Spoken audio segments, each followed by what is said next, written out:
आगे बढ़ते हैं the crisis management of CM Bhajanlal Sharma. मुख्यमंत्री भजनलाल शर्मा का ट्रबल शूटिंग का फिर से काबिले तारीफ काम। मुख्यमंत्री भजनलाल शर्मा की संवेदनशीलता, त्वरित निर्णय, क्राइसिस मैनेजमेंट की कमान खुद रखी अपने हाथ में। मुख्यमंत्री ने जब सहकारिता महकमे की बड़ी बैठक चल रही थी, बैठक में मंत्री किरोड़ीलाल मीणा, गौतम दत्त और उच्च अधिकारी मौजूद थे। सचिवालय कर्मचारी संघ के कार्यक्रम में 2 मिनट केवल हाजिरी लगाई थी और सभी को बताया कि जैसलमेर के दुखद हादसे के कारण मुझे जैसलमेर के लिए निकलना है। उसी वक्त सूचना मिलते ही बैठक छोड़कर संभाली मैनेजमेंट की कमान। शाम को वक्त हो चुका था शाम का और वक्त और हेलीकॉप्टर एयरलिफ्टिंग था असंभव कार्य, लेकिन सर्दियों के समय में रोशनी चले जाने के कारण हेलीकॉप्टर ऐसे वक्त नहीं उड़ पाता। मुख्यमंत्री ने खुद तुरंत ग्रीन कॉरिडोर बनाने के निर्देश दिए। हाथों हाथ छोटू सिंह भाटी बिश्नोई और जिला प्रशासन से संवाद किया। उसी के साथ मुख्यमंत्री ने अपनी टीम को अलर्ट कर जैसलमेर के रवाना हुए। मौके पर पहुंच गई यथास्थिति तो जानी ही, साथ ही घायलों के बीच भी पहुंचे। अस्पताल में भी अपने साथ लेकर गए खुद स्वास्थ्य मंत्री खिंवसर को। एफएसएल की टीम को भी तुरंत रवाना कर दिया था जयपुर से। मुख्यमंत्री ने देर रात भी जोधपुर में अधिकारियों और जनप्रतिनिधियों के साथ बैठक ली। रात 3 बजे जाकर घर पहुंचे हैं मुख्यमंत्री और सुबह 6 बजे से फिर से टेलीफोन के माध्यम से लगातार संवाद चल रहा है। एक तरफ के बिश्नोई डटे हुए हैं क्षेत्र में, दूसरी तरफ मंत्री मदन दिलावर और प्रभारी दिनेश कुमार को भी रवाना कर दिया है जोधपुर में। हालांकि इस तरीके की लग्जरी बसें पूरे देश भर में दौड़ रही है। महाराष्ट्र समेत अनेक स्थानों पर भी ऐसे बस हादसे हो चुके हैं। वैसे में मुख्यमंत्री समस्या से निराकरण के लिए आगामी दिनों में कोई स्थायी हल निकालेंगे। फिलहाल मुख्यमंत्री खुद ही क्राइसिस मैनेजमेंट संभाल रहे हैं। जैसलमेर के अधिकारियों से फीडबैक और देते रहे निर्देश। अधिकारियों को जैसलमेर से जोधपुर में घायलों की सुगम पहुंच के लिए ग्रीन कॉरिडोर बनाने के निर्देश दिए। भारतीय सेना और स्थानीय नागरिकों के द्वारा मदद की गई और राहत कार्यों पर पीठ भी थपथपाई गई। जोधपुर में पीड़ितों के परिजनों को खड़े कर गंभीरता से उन्हें सुना। उच्च मेडिकल राहत के निर्देश दिए। मुख्यमंत्री ने चिकित्सकों से प्रेरित मरीज के चिकित्सकीय रिपोर्ट प्रत्येक मरीज की मांगी और आवश्यक संसाधनों की जानकारी विस्तार से प्राप्त की। 1 यूनिट में ventilator, oxygen support, intensive care beds और आवश्यक दवाइयों की उपलब्धता की भी जानकारी ली। विशेष चिकित्सकीय निगरानी दल अर्थात डेडिकेटेड डॉक्टर और नर्स तैनात किया जाए ताकि 24 घंटे मॉनिटरिंग सुनिश्चित हो सके। सीएम ने कहा कि हर घायल के परिजन को अस्पताल में ठहरने, भोजन और आवश्यक सुविधाएं उपलब्ध करवाई जाए। गंभीरता और दुखांतिका के कारण आज पटना में प्रचार का कार्यक्रम भी स्थगित कर दिया गया। मुख्यमंत्री ने जैसलमेर और जोधपुर में जनप्रतिनिधियों और पार्टी के कार्यकर्ताओं से भी चर्चा की कि पीड़ितों की हर संभव मदद की जाए, राहत दी जाए, कार्यों में हाथ बांटने की अपील की गई। जहां जानकारी लेंगे एसोसिएटर ऐश्वर्य प्रधान हमारे साथ जुड़े हैं।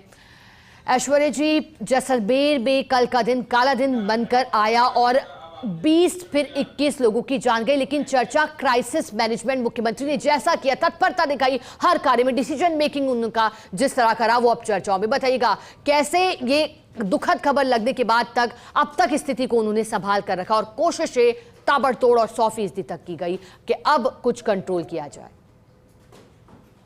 बिल्कुल शिखा, जो प्रयास किए गए थे वो यही थे कि जैसे ही सूचना लगी थी वैसे ही मुख्यमंत्री जब सहकारिता महकमे की बैठक ले रहे थे, जो नया कोड आने वाला है उसके संबंध में, जिसमें किरोड़ीलाल मीणा, गौतम दत्त और सभी उच्चाधिकारी मौजूद थे। बाकी मदन दिलावर जो थे वो वीडियो कॉन्फ्रेंसिंग के माध्यम से उस बैठक में जुड़े हुए थे। तो उसी वक्त मुख्यमंत्री को इस बैठक के बाद सचिवालय कर्मचारी संघ के एक बड़े आयोजन में जाना था कि शपथ ग्रहण समारोह था, जो वहां पर जो अध्यक्ष जीते हैं हजारीलाल मीणा, उनका शपथ ग्रहण समारोह के दौरान भी मुख्यमंत्री ने काफी आग्रह उनकी तरफ से था, लेकिन मुख्यमंत्री जब सीएमओ में थे तो महज 2 मिनट वहां रुके, उन लोगों को बधाई देते हुए तुरंत रवाना हुए। और इसी दौरान मुख्यमंत्री ने क्राइसिस मैनेजमेंट के तहत लगातार सभी से संवाद किया, चाहे कलेक्टर हो या फिर स्थानीय स्तर पर भी जो नेता हो, छोटू सिंह भाटी हो या फिर दूसरे विधायक या विधायक प्रत्याशी रहे हुए जिलाध्यक्ष, सभी से बातचीत करते हुए, अपडेट लेते हुए सभी को काम पर लगाया। और दूसरी तरफ एयरलिफ्टिंग जैसी व्यवस्थाओं की जानकारी लेते हुए तुरंत दिशा निर्देश दिए कि एयरलिफ्ट भी जरूरत पड़े तो तुरंत किया जाए, हेलीकॉप्टर के माध्यम से लाया जाए। लेकिन चूंकि शाम हो चुकी थी और 5:15 बजे का वक्त था, तो ऐसे में जब विजिबिलिटी कम हो जाती है और इन दिनों में सूर्योदय देरी से होता है और सूर्यास्त भी जल्दी हो जाता है, तो ऐसे में दिक्कत तो थी ही। लेकिन उसी वक्त मुख्यमंत्री ने क्राइसिस मैनेजमेंट के तहत फैसला लिया कि तुरंत ग्रीन कॉरिडोर के माध्यम से इन सभी को अस्पतालों में पहुंचाया जाए। तो ग्रीन कॉरिडोर जब बन गया उसके बाद तक मुख्यमंत्री लगातार संवाद में जुटे रहे और जुटे रहने के बाद उन्होंने फैसला तो कर ही लिया था कि मुझे खुद को जैसलमेर जाना है, तो वो जोधपुर से सीधे जैसलमेर पहुंचे और जैसलमेर पहुंचकर उन्होंने ग्राउंड रियलिटी जानी, स्थितियां देखी, वहां जाकर देखा कि क्या स्थितियां हैं।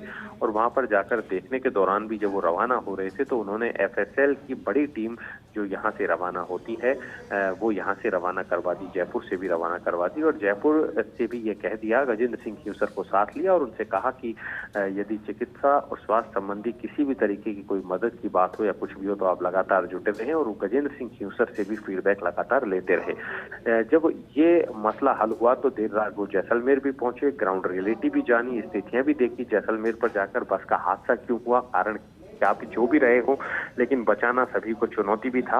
और सभी, क्योंकि हादसे हैं वो कभी भी, हम सभी जानते हैं कि हादसे हैं, कई बार हो जाते हैं और उनके कई कारण तलाशे जाते रहे हो। लेकिन कोई कहता है कि नियति को यही मंजूर था, तो कोई लापरवाही जैसी चीजें भी सामने आती है। लेकिन मूल तौर पर अगर हम वैज्ञानिकता के लिहाज से बात करें तो यहाँ पर लापरवाहियां भी कई बार आती हैं। और भारत देश में इस तरीके की जो बसें हैं ये तेजी से दौड़ती है। भारत और पाकिस्तान जैसे देशों में, अन्य कई देश ने बंद भी कर चुके हैं। तो चूंकि ये जो बस है ये जांच का विषय है कि पटाखे रखे हुए थे, आखिरकार आग क्यों लगी, तमाम विषय अलग हैं। लेकिन यहाँ पर लोगों को बचाना एक बड़ी चुनौती था। तो ऐसे में इस चुनौती से निपटने हुए मुख्यमंत्री ने वापस जोधपुर आकर भी बैठक ली, काफी देर बैठक लेते रहे और 3 बजे आकर वो अपने घर पर पहुंचे। और 3 बजे आने के बाद वापस सुबह 6 बजे से उन्होंने अपडेट और फीडबैक लेना शुरू किया। मदन दिलावर को रवाना किया। मदन दिलावर प्रभारी मंत्री है, तो वहीं सचिव जो है या अधिकारी है, वरिष्ठ अधिकारी है दिनेश कुमार से फोन पर बात की, उनको तुरंत रवाना कर दिया कि आप भी वहां पर पहुंचिए। और बाकी के जो मंत्री हैं उनको भी टास्क दिया और जिनकी डीएनए रिपोर्ट्स के आधार पर बॉडी का पता चलेगा तो उनके परिजनों को भी सौंपा जाएगा। और जो फिलहाल प्राथमिक तौर पर आर्थिक सहायता होती है वो भी दी गई है। तो ये क्राइसिस मैनेजमेंट का फिर से एक अच्छा उदाहरण है, क्योंकि ये जो साल है, इस साल देश में कहीं ना कहीं बड़े हादसे होते रहे हैं। एक सबसे बड़ी घटना इस देश की वही रही थी जो हवाई दुर्घटना हुई थी, जिसे सदियों तक नहीं भुलाया जा सकेगा। एक काला इतिहास बन गया है। और इस तरीके की घटनाएं पूरे देश में और वे इस साल ना जाने क्यों बहुत ज्यादा हुई है। उसी के तहत अगर हम देखें तो राजस्थान में भी बारिश इस बार अच्छी हुई, खुशी की बात थी। लेकिन बारिश के बाद कई जगह फसल भी खराब हुई। चलो भूमि में जल स्तर बढ़ा, लेकिन इस तरीके के हादसे भी खूब हुए। चाहे पेट्रोल टैंकर का वो हादसा था जो पिछले दिनों हुआ था, उसके बाद अभी ऐसे में अस्पताल में आग हो, ये हादसा हो, कई हादसे हुए। तो ऐसे में क्राइसिस मैनेजमेंट एक बड़ा विषय होता है कि कैसे भी करके इस ट्रबल से निजात कैसे पाया जाए और उसके बाद कारणों को तलाशते हुए आगामी दिनों में निराकरण निकाले जाएं। तो अभी फिलहाल मुख्यमंत्री की टीम सीएमओ में जुटी हुई है और पटना दौरा भी कैंसिल कर दिया गया है मुख्यमंत्री के द्वारा, मुख्यमंत्री को जो पटना जाना था। बिल्कुल ऐश्वर्या जी, आपने ठीक कहा है कि कई दुखद घटनाएं हादसे हुए, लेकिन अब चर्चाओं में crisis management and response CM का। बहुत शुक्रिया आपका ऐश्वर्या जी, साथ जुड़ने के लिए, जानकारी के लिए।